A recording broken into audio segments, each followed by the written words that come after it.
Hello out there, world. Welcome to my channel, The Reconverted Catholic. My name is CV. I appreciate you stopping by. And as always, I'll give my short spiel of I would love for you to subscribe to this channel, leave comments, tell me what you're thinking, leave me your feedback. Also, you're welcome to message me directly at trcatholic, that's Tango Romeo Catholic, trcatholic@gmail.com. Bottom line, of course, is would love to hear from you. Helps me come up with even more ideas for content for this channel and how I can make this the most beneficial for you, for fellow Catholic Christians, or anybody exploring Catholic faith and or wanting to understand more about Catholicism, or even for those considering converting to a Catholic faith. Again, I hope this channel is as beneficial as possible and having this dialogue here. So definitely leave your feedback and let me know how I'm doing here, and hopefully I'll get to know you a little bit better in the process. So for today's video, this video is special in that I had the privilege and honor to interview Keith Nestor from Down to Earth Ministries. He is a fellow Catholic Christian. He has, of course, his own channel on YouTube here. There'll be a link to that in the description below, as well as a book that he recently released about helping new Catholics navigate the Catholic faith, especially those from Protestant Christian backgrounds, helping them bridge some gaps from how they understood church format before to now being in the experience of the Catholic Mass. So we covered a couple of topics specifically. One having to do with, for example, Protestant Christians who know about the Catholic faith, have explored it some or curious about it, but they say, well, I already have salvation through Jesus Christ, right? I'm already saved, or I'm already Christian. Why would I need to be Catholic? Why do I need more? So I have what I have, and that's good enough. So we talk more about that. We dive into that and how to address that and how to have that conversation. And then also we talk more about community, building communities within the Catholic Church. Now, Catholic faith, of course, we do have, an overall pretty good sense of community, and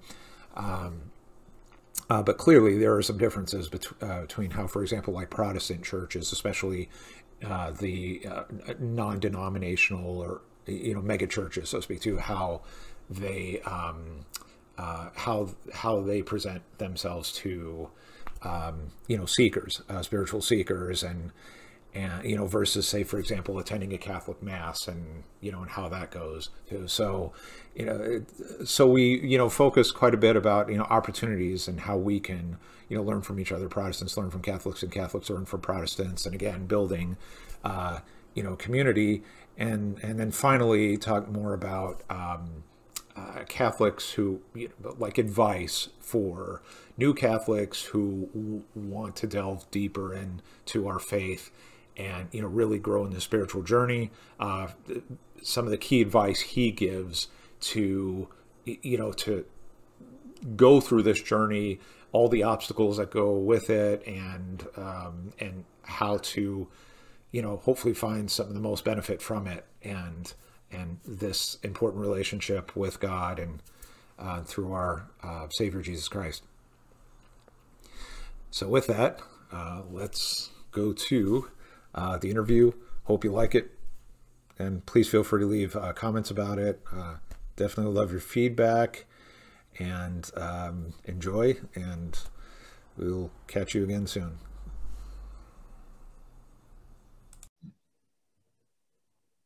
Okay. Hello again.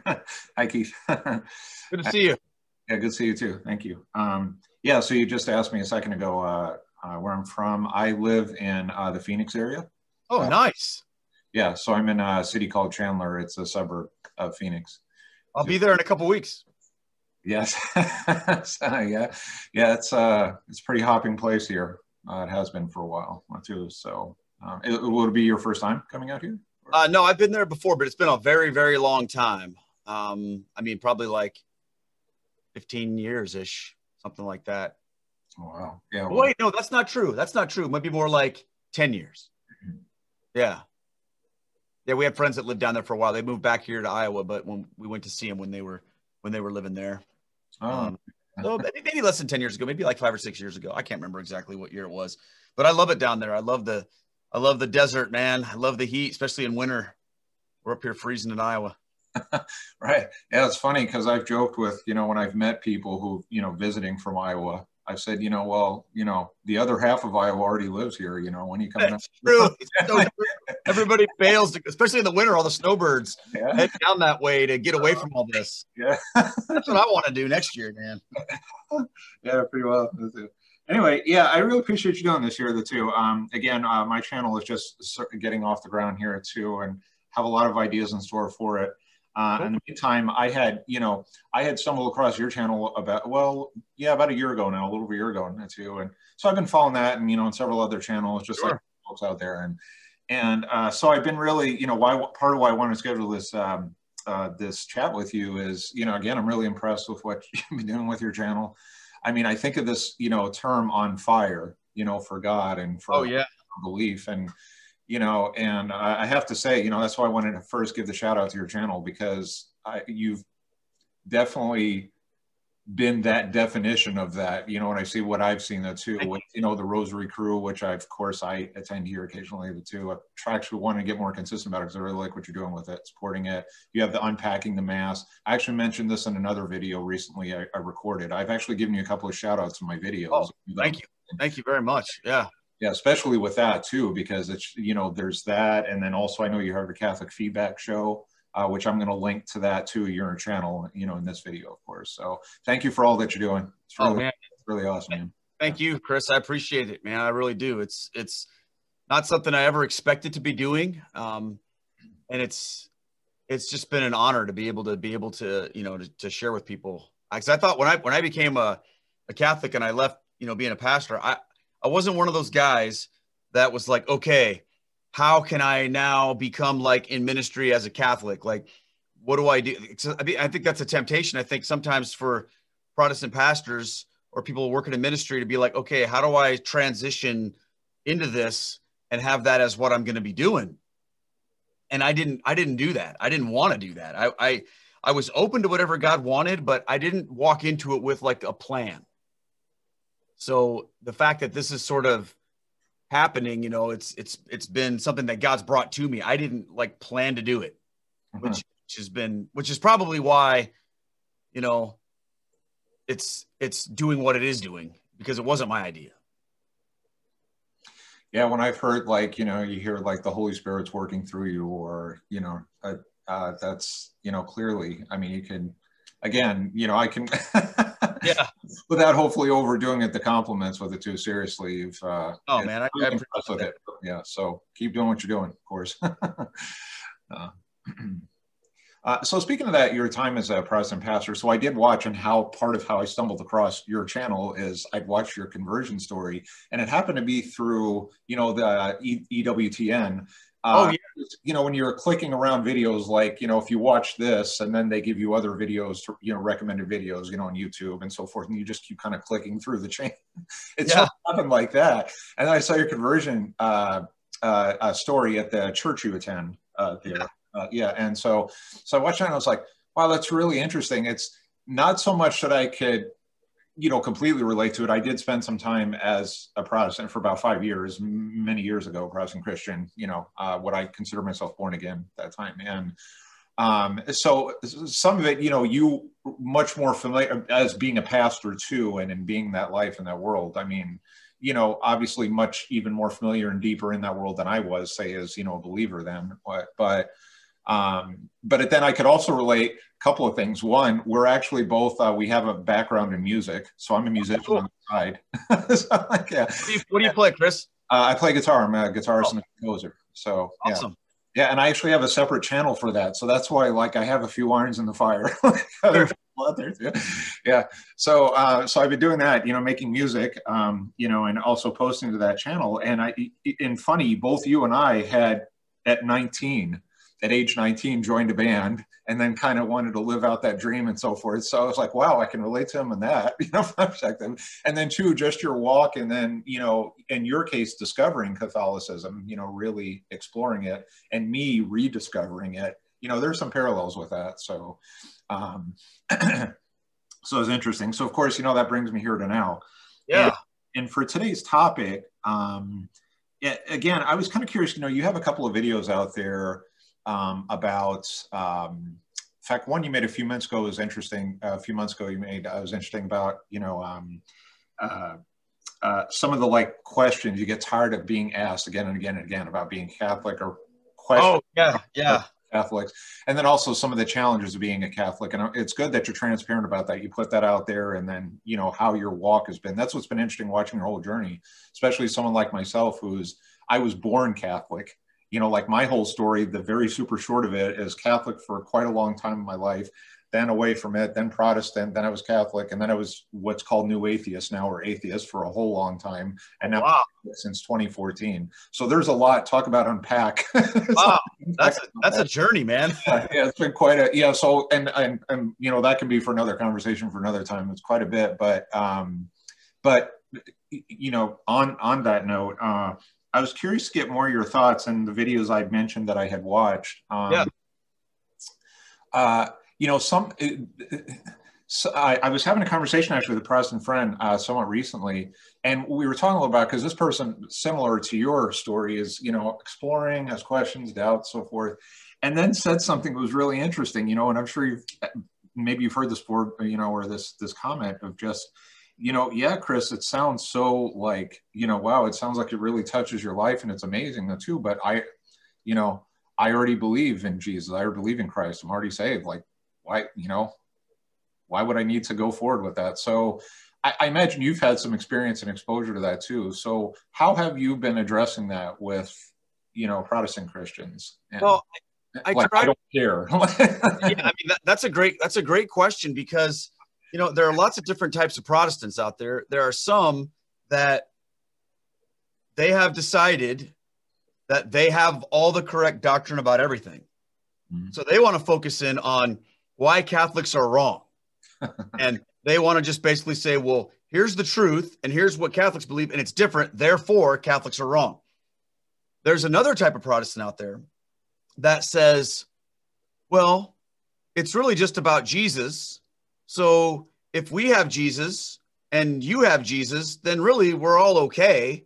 And there's really not a super important distinction between the two of us. As long as we love Jesus, everybody's cool. And since I love Jesus as a Protestant and you love Jesus as a Catholic, like, why do I need to, you know, become Catholic if I'm already there? Like, because a lot of people, what they think about is the purpose of their faith is to be in relationship with Jesus, which is a true statement. But if they stop with where they are with that, then they think, well, that's the goal. That's what I'm doing. So that therefore I don't need to add to that. I don't need to discover anything about Catholicism. And when you talk to people in that situation, the way I like to try to bring it to the table, and typically for me, I don't go after people to try to convert them. Like, that's not what I feel called to do. I feel called to help people who want to convert, but I still wind up in all kinds of conversations with people about stuff like this. And when that happens, I try to talk to people about, okay, it's great that you have a relationship with Jesus, but let's talk about what Jesus actually taught. And let's talk about why it's important to be obedient to Jesus and to understand Jesus. And then that's going to lead to conversations about the church. Okay. Now, for a lot of people, when they hear the idea of the church, you know, small c, they're thinking this invisible, disorganized group of people that just believe in Jesus. It's all the church. Whereas in Catholicism, we have a very focused understanding of the church, you know, as an institution. And so what I try to do is help people to understand a biblical understanding of the church and how to follow Jesus really in its fullness is going to have to include a different theology of the church and a different understanding of the church. Because when we don't have that, we're missing something, Chris, you know? So for me, I don't take that person and go, all right, well, let's talk about purgatory, or let's talk about, you know, the canon of scripture, or what, and let's plow through these issues like you end up doing when you're talking to the first group of Protestants who are just super obsessed with doctrinal ideas. For people who are just like, hey, I got Jesus, you got Jesus, everybody's cool. If they want to go deeper with that, then I take them to talk about, all right, well, if you really love Jesus, then you want everything that Jesus has for you. We have to deal with these teachings on the church. And then from there, that opens up all kinds of things with the papacy. And then, of course, the sacraments, you know, which are things that Jesus talked about. But people have sort of like ignored that part. No doubt. Yeah. Yeah. It's interesting when you mentioned, you know, like see a church, small c, versus how we as Catholic Christians, you know, view the church, right? And as the institution. And actually sort of segues into another question about this too, is that I know as my time as a Protestant Christian, and then also just in conversations I've had with people over the years too, it's interesting, like when I've talked with fellow Catholics about, you know, for example, their relationship to the church, okay, yeah, and attending Mass and so forth. And even as a kid, you know, I grew up, you know, the term cradle Catholic, yeah, you know, for the first 17 years of my life, 18 years. You know, church has ministries, right? You know, Catholic Church does, and a sense of community. I mean, that's important with that. But it's interesting, I never had viewed church or gone to Mass or what with sort of the purpose of building community. I mean, that's something that should be a consequence of it, and it's important, you know. But I've noticed in talking about like small c, you know, church, or for example, you know, there's so many different sects of Protestant, you know, Protestant faith and believe it too. So, you know, and especially non-denominational has really grown in popularity, you know, past several years. And just, you know, you don't need religion, you just need a relationship with Jesus, you know, and there you go, right? But this idea with small c church of, you know, building church homes, communities, families, like in other words, in my conversations with, again, a lot of folks, you know, leaning Protestant leaning, of looking for a community and a family, like looking for that relationship with Jesus. I hear that too, but seems to be a mixed bag of that. But then also like, I just want to find a home where, you know, I can relate to people and I can get involved, right? And so forth. So where I'm going with that is, sure, there's always been a component of that for me in Catholicism, but it seems to be even more focused of this importance of building communities. You know what I mean? Okay, now that you're in and you're involved with the parish, right? You know, how can we really figure out how we can really build, you know, something together in relationships, which is great because that's important. That is a component. But have you found that where I'm going with this is, have you, for example, in your conversations, you know, and even when you left your conversion story, you mentioned, you know, how it was difficult that, you know, you in separating that, the people you knew kind of went away with that, you know, with your separation, right? So do you find, for example, and I'm trying to make this question so abstract, but that there's such an emphasis on, again, you know, building the small c of church and communities and, you know, and of course, ministry in that way that, you know, in a sense can deter in its own way from, because to me, and I'll say it this way, not to ramble on, but you know, I've always seen church or Mass as looking out to God and connecting with God, and that the sacrifice and, you know, resurrection of Christ, you know, the Eucharist, the celebration of the right, core of it. So get your thoughts on that. And if you need any clarification on the question, like, you know, again, you know, community church versus let me be immersed in the experience of, you know, the Mass church. Well, yeah. And I think that's really important. And the thing about it is there are different focuses between how Catholics view the Mass versus some Protestants viewing, you know, a worship service or whatever. And it's difficult because there isn't like the Catholic and then the Protestant, because there's, you know, so many different varieties of Protestant churches. So it isn't like you can say, paint with a broad brush and say, well, all Protestants do it this way and all Catholics do it this way, because it's not that way. But the fundamental thing in Catholicism with regards to our worship is the liturgy, is the Mass. So what happens is that becomes the focus. Whereas a lot of times in some Protestant churches, you know, especially some of the more, like you talked about, the non-denominational ones, there is this emphasis on the people and the community. And the idea is we've got to connect people to each other so that there can be this relational component to our faith, which I think is a great thing. But the focus oftentimes shifts from, okay, is our worship focused on God, or is it focused on the people that are coming?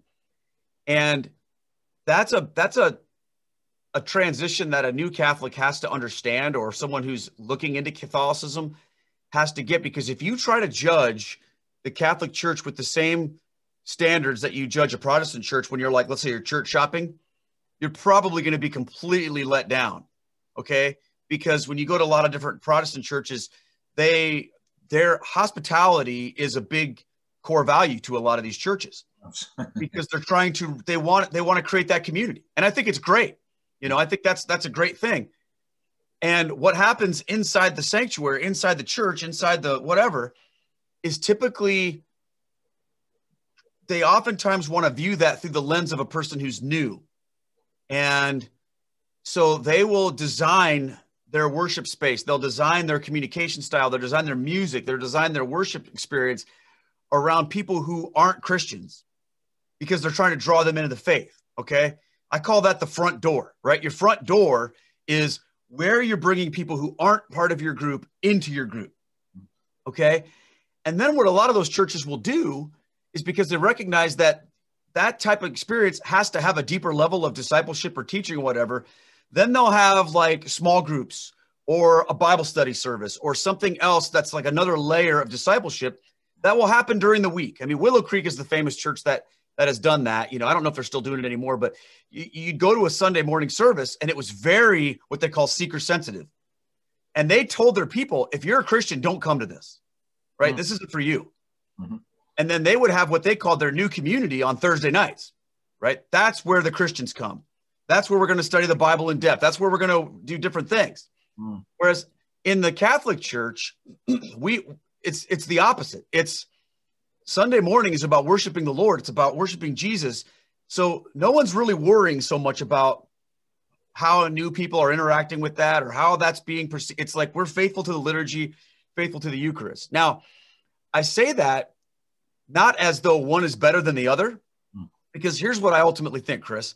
I think that Catholics, and I'll just talk about it from a Catholic perspective, I think Catholics need to find a way to do both, not just one or the other. And I know a lot of people are trying, but I think there are just a few things that Catholic churches could do or Catholic people could do that would make it way easier on the new folks that are coming in that don't know what's going on, to help all of these things without compromising the integrity of the liturgy or the Eucharist, you know, simple things. But there is a paradigm shift that takes place from being a Protestant coming into church where it's all about me versus walking into the Mass where it's not about me at all. Right. And, you know, I mean, and you know what I'm saying by that. When I say not about me at all, I mean, of course, to a certain degree, I mean, it's the love of Christ being offered to us. That is about us. But I think you know what I mean? Like no priest is sitting there going, hey, you know, maybe we should change the words to the Gloria because people don't understand what it means. Let's make it something different. Or maybe we should change the canon of the Eucharistic, you know, liturgy so that people can be more relatable. You know, no one's going to do that. Whereas in Protestant churches, they do it all the time. Yeah, so it's interesting you say this because, and I tread a little carefully on this too, because, you know, it can sort of be easy to fall into, especially because we're for Catholic Christians and then there are Protestants out there. Yeah. It's easy sometimes to line up on one side or the other and point out, right, the missteps or too. But with that, you know, it's interesting to say that because I noticed my time as a Protestant, it had been the first time I'd ever really experienced so much about what is in it for me. Like, for example, I'd never heard so much conversation before. And of course you hear it sometimes among, you know, some Catholics here and there, about Mass. They may prefer a certain Mass format and then they find that. And I get that. There's a little bit of that in everything in life, you know, some degree. But this sense of like when I was Protestant Christian of talking about, wow, the music was so good today, or, you know, or especially the sermon that's such a fixture of the Mass, whereas the homily, you know, in the Mass is, for example, is, yes, it's a component of it, but you're not going there for that message. So this was so interesting to me that everything was so structured about what is going to be the message, and then really wanting to feed souls, so to speak, you know what I'm saying, in doing that. And so my next question then on that is, and it seems like in your channel, or, you know, in your pursuit, you know, your mission, it's kind of take some of the good from when your time as a Protestant pastor, like what worked as far as reaching out to community and pulling people together. Like that seems so evident, right? You know, and what you're doing. So would you agree with that? That yes, you've been trying to draw on that to some degree of like what, you know, what did you really help build community? Absolutely. And then the second part of that too is that, yeah, what are your thoughts on that?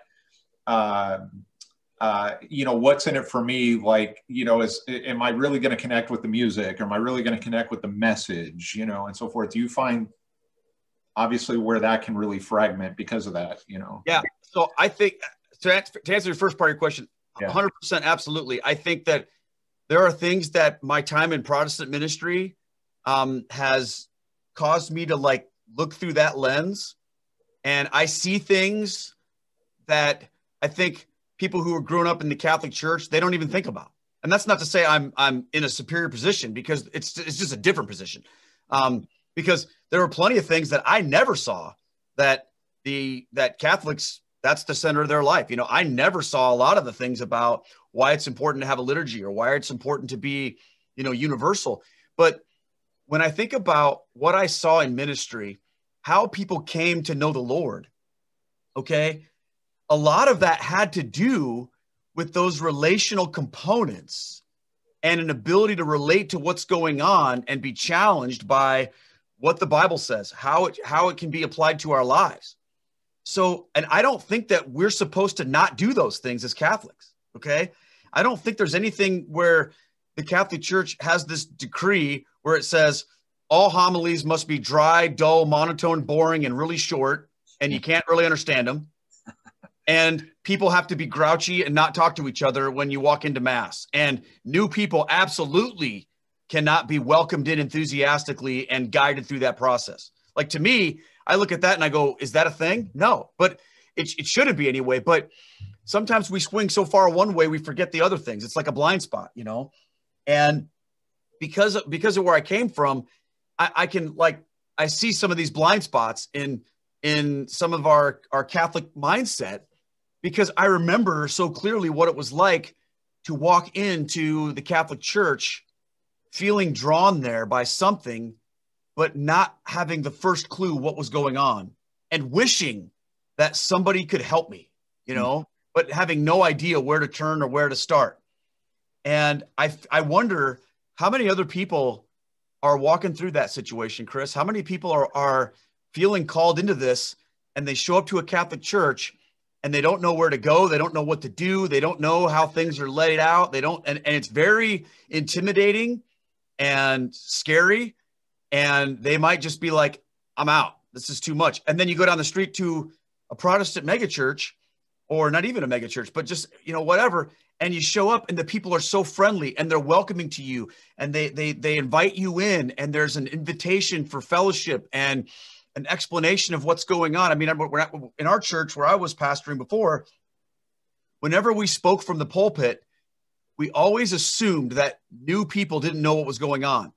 So, for example, whenever we'd come to the microphone, we would always introduce ourselves. Hey, welcome to our church. My name is Keith. I'm one of the pastors here. And today I want to talk to you about XYZ. Let me explain to you how this works here. Blah, blah, blah. Always with the mindset that there are people that don't know what's going on, and I can't assume that they do. Well, that's just not built into our framework as Catholics. And I think there are some things that we could do, and some Catholic churches do it, you know, but that would go a long way to help bridge that gap for people that are trying to understand and trying to figure it out, you know, but for whatever reason, we're just dropping the ball with them. Yeah, it's so interesting you say this. So it actually reminds me, I'll tell a quick story about this. So I spent some time in the Army several years ago, and in Army basic training, well, actually even in my school that I went after that, after training, they every Sunday, Sunday morning, they take you to, depending on your belief or whatnot, and they had several at the base where, where I attended training. They had several different types of churches, so for including the Catholic Church, Protestant churches. So it's funny because, a lot of the time people would just, soldiers, like they would go to church just because it was the one day of the week where they actually got some kind of break. Really, it was like the best morning of the whole week, to just get out of, misery. But so it was funny because I remember one time some folks, they'd come from a Baptist church, down south too, and they attended Catholic Mass when we're like, hey, let's try this out, kind of thing. And it's funny, it's so interesting because it's so similar to how you described your first experiences, or people who check it out for the first time. One, trying to figure out how to navigate all of it, and for me, it was so second nature, my whole life. I was so used to this, and it made sense.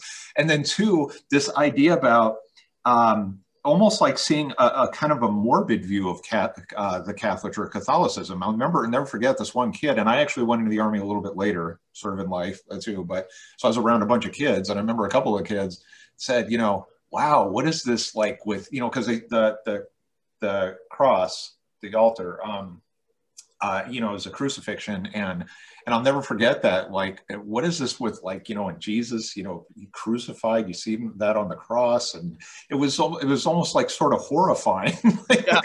With it, and they're trying to kind of, again, to your point, they're trying to grasp so many things at one time. And for me, it's, something that I clearly took for granted, because I always thought the cadence just made sense. You know what I mean? But yeah, there is so much going on as you've learned. And also, of course, the whole, the whole meaning of it, significance, and celebration of the Eucharist. But so let me ask something else too, again, about community. So what have you, and again, it seems like in how you've you've built out your channel and really have tried to bring Catholics together, right? And, and learn, not only learn about our faith, but really grow in it. What other, in what other ways also are you, you actually went out of town too for about a week too. So tell me about what other ways you've been trying to reach out and build out more sense of community, Well, I think community is huge. And I think Catholic churches have community. And I think that the community that I've seen and that I've experienced in the Catholic Church is incredible. Okay. But here's the thing. The parish doesn't typically do that for you. Okay. Whereas in a lot of Protestant churches, the parish is all about that. It's all about, we used to walk through these stages. We call them the stages of discipleship in our church. So when a new person comes, we want to then invite them to get into some kind of smaller community situation. So there's a lot of intentionality around getting people into community. And there's a lot of emphasis placed on what's the percentage of people that attend our church that are in a small group, that are in a community, because we know that that's a vital component. In the Catholic faith, what I've noticed is that those communities happen, they're there, but they're not the result of like a program in the church. Typically, they're the result of just people doing life together, people coming together. And so I've experienced a lot of that in my church, and it's been amazing. But you have to go after it. You know what I mean? Like, it doesn't just find you, you have to go after it. And I think that's something that a lot of us can work on. I'm actually working on a project right now. It's sort of like a companion to my book, The Convert's Guide to Roman Catholicism. It's called The Convert's Guide to Community. And it's an 8-week small group experience, a community experience for people who are coming into the church. And the purpose of it is to get people linked up together who are on a common journey, and for them to, kind of build a little tribe of people in their same situation. So they have relationships. So with what I'm trying to do, when I started my ministry, which is called Down to Earth, it's by nature a teaching ministry. It's not a community ministry. It's a teaching ministry. But what God has done with it, despite my idea, was to create this rosary thing that has turned into this incredible sense of community. And what I'm realizing is we have to have both. We have to have, and if we only have one without the other, then, we're fighting with one hand tied behind our back. So when we have the live streams that we do and the people coming together, that's been huge. And now the next layer of that, which is coming very soon, is, my wife and I, we sold our business, and we bought an RV, and now we're going to be traveling the country, basically traveling around to different people from the Rosary Crew and praying the rosary in community together.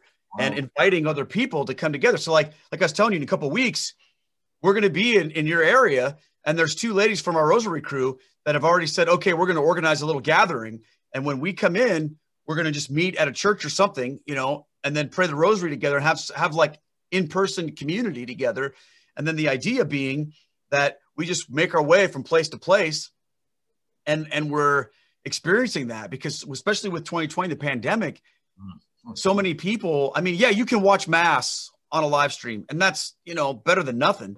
But what, you know, and you and I can do this, which is great. Yeah. But man, I would much rather be, you know, shaking your hand, sitting down in your living room, talking to you about this. Right. And so to me, the idea of community is so important. It's so huge, because that's what Christ gave us. You know, he called a group of disciples together. He didn't just like hold a class where people came and got knowledge and then he sent them home. Mm-hmm. He formed a community. That's what the church is. It's ultimately in the first component of it is it's a community of people who are gathered together around Christ, walking through life together, walking through holiness together. And that's one of the things I love about Catholicism, is the idea of the communion of saints. So let's figure out how to make that more of a reality here on earth with one another. And that's what I'm really jazzed about. I can't wait to get out on the road and start, you know, fellowshipping with people around these things. Because like when I go to churches and give talks or whatever, my favorite thing to do, you know, is to hang out with people. Like sometimes when you go and you're like a speaker someplace, you can just get, you know, you fly into the airport, you get dropped off at your hotel room, and then, you know, the church has a mission. You go there, you give a talk, you hang out for a little while, maybe you go to dinner with somebody, and then you go back to your hotel room. And like, I would much rather be with people, you know? And so like this last place, we were in Ohio for 3 days, and we stayed at the rectory with the priest. My wife and I were there. Oh, nice. And we spent the entire time with Father Randy's his name, and another guy from the church. We took 3 days and drove all around Ohio and looked at different churches and met with different people. And like, there wasn't one moment where we weren't with other people, other than we were, you know, at night going to sleep. But like, we even prayed the rosary together, Father Randy and my wife and I, you know, we did our live stream. So to me, that's what heaven is supposed to be like. You know, it's, nobody goes to heaven and has their little corner. You know, we're all there together. And I think that is huge for Catholicism, to bring that component more to the forefront of saying, okay, if a lot of our Protestant brothers and sisters use their Sunday morning for their, you know, that's their front door, and we're not really doing that, then we have to have a different front door. You know how like they'll have like their seeker portion focused on people outside is Sunday morning. Well, ours isn't, but we can do things to make it a little bit better. But then what then is our intentional touch point for people who aren't new? You know, do we have something else that we're doing that we can invite somebody? So let's say you go to Mass, Chris, and you see this guy and he looks like he doesn't know what he's doing. Okay. Now you might decide, hey, I'm going to go over and introduce myself to this guy and ask him how he's doing and you know, just make sure he's okay. Well, wouldn't it be awesome then? What's your next step with him? You know, is there something the church is doing or offering that you could say, hey, you know, like, for example, you might go, hey, you know, if you're interested, there's a group of us guys that meet every Tuesday morning at 6 a.m. and we just talk about God. We talk about what we're going through our lives. Would you like to come to that with me? You know, is there something else we can bring that person to where now they don't feel like, I don't know what I'm doing here. You know what I mean? We have to have that mindset, because if we don't, people just come in, they get freaked out, intimidated, and then it's like, well, I didn't feel welcomed, I didn't whatever, and then they leave and they never come back. Yeah, so it's interesting you say this too, because I brought this up in one of a video series I'm putting together too. One's called Dialoguing with Doubters, and it's about, you know, having these conversations with, for example, like, and based on, you know, someone based on my background, atheists, spiritual but not religious. That's like growing sort of identification, Protestant, etc. And something I mentioned, right, which is, you know, it's just kind of a general rule, I think, right, even whether unspoken or not, but is know your audience, right? And whatever you're doing and engaging people in life, right? And know that person. So going back to a comment you made just a few minutes ago too, and just one comment about that is about the, for example, you mentioned, yeah, you know, and in your book too, right? The book title again is the Catholicism for Converts, right? The Convert's Guide to Roman Catholicism, your first year in the church. So this is a book. This is a book that is written, like you talk about knowing your audience. Yeah. The audience of this book are people who have said, okay, I'm ready to become Catholic, but I don't know what it's, you know, what I need help. What do I do? Okay. What's it going to be like? So the chapters of my book are all about, you know, why do people convert in the first place? How do you find a local church as a new convert? Like, what should you be looking for? Who's in charge of this whole thing? Why is the priest dressed the way he does? Why does he sing like that? Why is the music this way? Why isn't there a longer sermon? You know, why are there so many little kids in here? Like, why, you know, and what's it feel like to be Catholic? What am I supposed to do? Which books am I supposed to read? Because, you know, you become a Catholic, you go through RCIA, and then you just kind of drop off at the door, and it's like you're thrown right in the deep end, you know? And everybody has their ideas of what you should now do, but do they make sense? You know, so if you tell a brand new guy who's been Catholic for 10 minutes, all right, welcome to the Catholic Church. Now, you know, you really need to read the Summa by Thomas Aquinas, you know, St. Thomas Aquinas. You know, you need to start praying all of these different prayers and do all this different, like you can easily become overwhelmed. So what I try to do is like give people a long runway into this and help them to thrive in their first year and to pick up things that are going to be helpful to them, but sort of do it in a way that isn't going to completely set you up for failure because you're like, oh man, I can't do it all, you know? So it's more of a book about like, what does this feel like to become Catholic? And what are the things I need to do? What are the things I need to know? And what are the things I need to not do in my first year? Yeah, it's such an excellent point. And then, you know, again, going back to folks from other Christian denominations, yeah, you know, as we were talking about earlier of, you know, even if, you know, a lot of folks don't necessarily have a bad intention of, you know, what's in it for me, you know, I think it's just by nature, we're of course looking, and as you even mentioned earlier, it's a combination of being a part of what we're experiencing and then having community and then how we can grow in our spiritual, you know, path, right? In our relationship with Jesus Christ.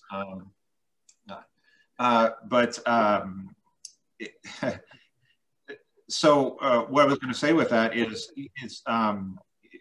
you know, again, and knowing your audience too. By the way, I'll link the book too here in the description as well. Thank you. I'll definitely recommend that.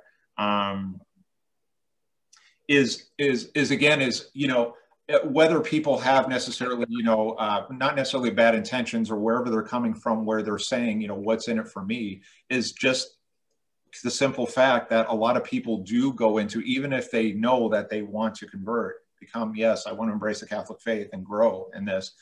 You know, again, to your point, they're coming from, you know, this structure. And that's why I wanted to dive into that a little bit earlier of, you know, and this is how I understood it when I attended as a church as a Protestant. And also I've been to a few, you know, or various churches, friends invite me over the years. And again, it's like, you know, it's, you know, 15, 20 minutes of just awesome music. And then there's you know, and then there's the message, and then there's another 10, 15 minutes of awesome music or something too. But, you know, where I'm going with that, it's not, again, not to sort of, you know, downplay it, but just more that now you actually decided to embrace and become Catholic, right? And you spent all this time, so many years, months, whatever, you know, with this idea of like, okay, how is the format going to welcome me? You know, right? And to your point, you're having to learn how to be welcomed into the format, right? Yeah. So that's really awesome that you have a tool for helping with that, because, you know, and I'll say this too, that you are correct that there is a lot of community within, you know, the Catholic Church and Catholic, absolutely. It's just that we can learn, right, from other, you know, sort of organizations or ideas too, of how really to be, you know, real community, as you say, because heaven is not just you're in your own corner.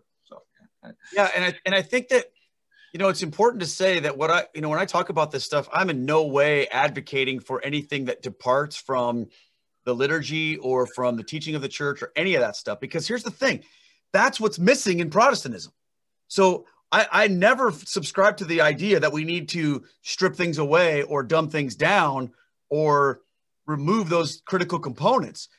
What I'm saying is we have to incorporate the good from, and the necessary, I would argue, from both things and put them together. And I think there's a lot more opportunity for us than there is for the Protestants in that, because here's the thing, like, they are not going to start doing the things that we do as Catholics from a Catholic perspective. Like, no Protestant megachurch is going to say, okay, guess what? Starting in January, we are now going to obey the teachings of the Holy Father.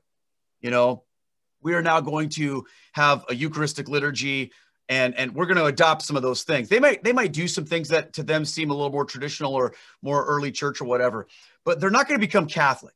Okay. So the pieces that we have, they can't have, okay, without a major shift. But the pieces that they have, okay, we can easily have. Okay. Now we can have good music. Okay. We can. It's different. Okay. It's different.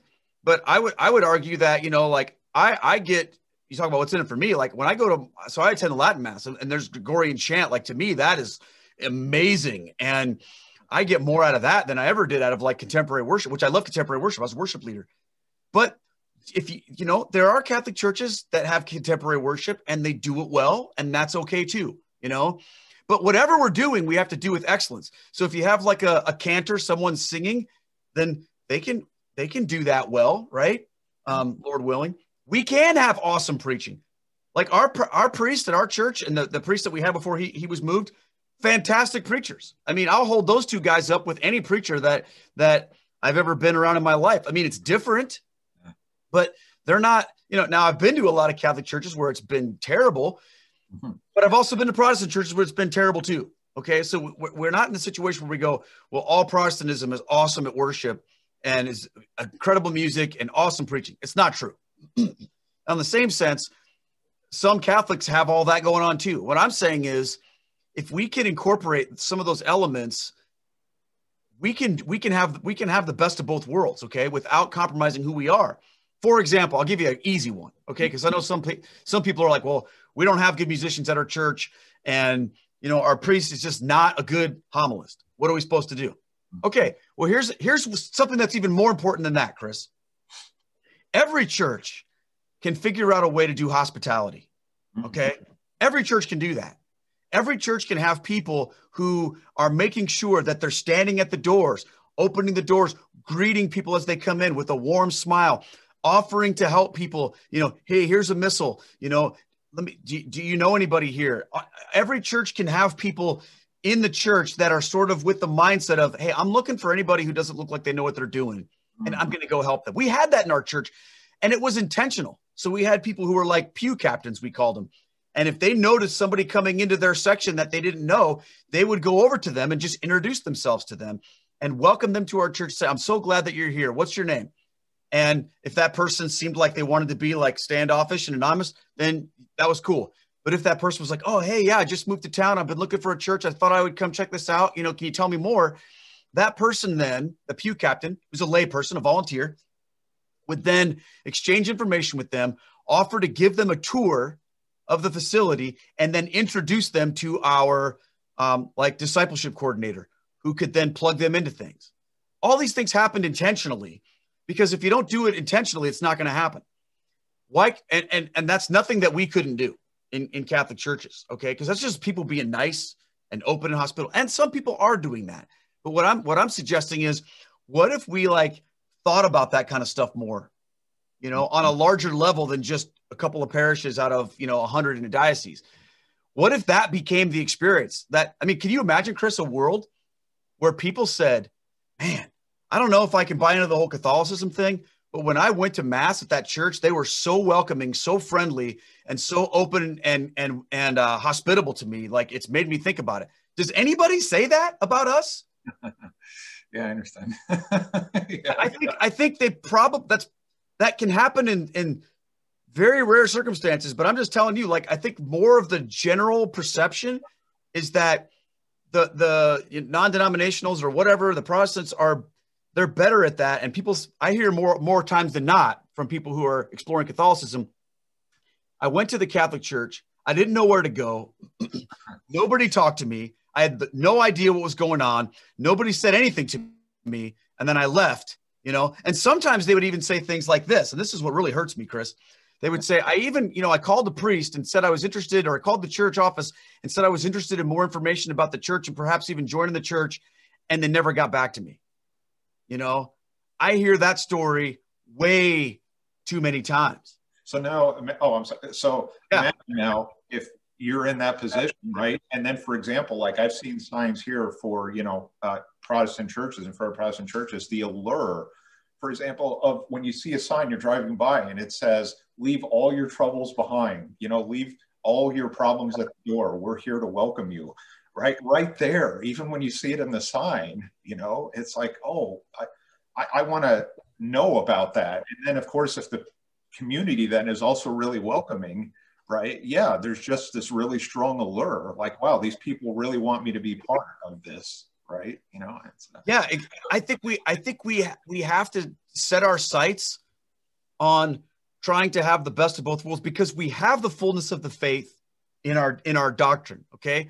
We have the papacy, we have the sacraments, we have Jesus Christ personally present in our churches. We have all of those things that nobody else has. Okay. So we've got the goods, man. But sometimes we think that that's all we need. And what I would argue is that it's not. We need those things. But and the way I can make that argument is to look at the life of Christ, to look at Jesus. Jesus obviously has all of that, but what does he do? He still reaches out to people. He still heals people. He still goes outside of himself. He didn't just sit in the desert and write stuff and send it out and just impart knowledge. He ministered to people. He reached out to people. He welcomed new people in. He never compromised who he was or what he taught ever, which I'm never advocating for that. But he also never said, well, you know what? They shouldn't want to be healed. Why are they so self-focused? Why are they so worried about what's in it for them? They should just, just suck it up and deal with it and still come to me anyway. No, he healed people. And I think that we have to recognize, St. Paul says that we are in the ministry of reconciliation. Okay. Part of reconciliation is relationship and extending and welcoming and inviting. It's an invitational aspect, not just we're up here in our pure liturgy, and if they don't get it, too bad, they can try harder. I don't think that's really loving. I think the loving thing to do is to bring people in and welcome them, again, without compromising the truth. But I think we can do both. Right. I agree with you on that. So on that note then too, and I'll end with this question and too. So then for the folks who have decided, yes, I want to be Catholic, embrace this, right? And in your book, you're, of course, going through how to understand that, navigate that. So what would you say is your key first advice to the folks who have embraced this, decided, to become Catholic? What is your first advice about, trust me, this is worth it? Yeah. Okay. So my first advice is this: you have to be connected to a priest that is a good priest. Okay. Because there's going to be so many things along the way that can trip you up that a priest can walk you through. Okay. So let's say you have an issue with your marriage, or you have an issue with something that you don't understand. A good priest is central to walking through that journey. The second thing is this, and this is all part of it, is you really need to be in the catechism, understanding what the church actually teaches, because there's so many people, even Catholics, who don't really understand what the church teaches. And you can get sent off on a wild goose chase of all kinds of weird things. And then, well, that's not even what the church teaches. So you have to do that. But I would say find a good church, a good local church, a good priest to connect with. Make sure you're reading the catechism and make it your goal. Recognize that it's going to be hard. Don't let the fact that there are things that are going to be difficult about you stop you in your tracks. you have to recognize this is a tough journey. This is going to be difficult. It's going to be different than what you expected, but it's worth it. So I would offer those pieces of advice to priest, catechism, but I would also offer encouragement to stick with it when it gets tough. Don't give up because you run into something that you don't understand or that you don't like. Push through it and get through it, and it'll be good. Yeah, because as you can attest, it's definitely worth it. 100%. And there were things for me that were difficult. There were things for me that I struggled with and wrestled with, and there still are, you know. But I can tell you this: what you gain by having the fullness of the faith in the Catholic Church, what you gain, that makes anything you have to go through to get to it so worth it. That's awesome, man. Really, seriously. And I have to say once again, I really appreciate the time today. Oh man, it's my pleasure, man. I'm happy to talk with you. I hope we get to see you when we come down there. Yeah, absolutely. Yeah, I hope so too. And then of course, in the meantime, in fact, I'm planning on attending Rosary Crew today. So Awesome. there's a couple of days. It's at 4 p.m. my time. So Yeah. sometimes I work to about 4:30. So I actually, like on Monday, for example, I got off work a little early. Yeah, now today I'm off actually. So I'm like, yeah. Oh, praise the Lord. That worked out. It worked out too. So yeah, thanks again, Keith. So I'll be posting this to my channel. As I mentioned, I'll have links to your book and then also your channel. And again, really appreciate this. And yeah, hopefully we'll talk again soon. Yeah, thank you so much, Chris. It's my pleasure to talk with you. And I thank you for reaching out to me. And I thank you for praying the rosary with us. I mean, praying the rosary is like, if you're just a person who's like, I need to do something more like devotional to give me some strength, praying the rosary for me completely just blew my mind and has changed my life in so many ways. And like, that's another layer of it. And there's so many things that you keep discovering as you dig into this treasure chest of being Catholic. It's awesome. Yeah, that's a whole conversation in itself, really, too. It is. So many benefits to rosary. Yeah. Yeah. Yeah. Thank you again, sir. And yeah, we'll hopefully talk again soon. So. All right, Chris, take care. God bless, my friend. Take care. God bless. Thank you. Take care. Bye-bye.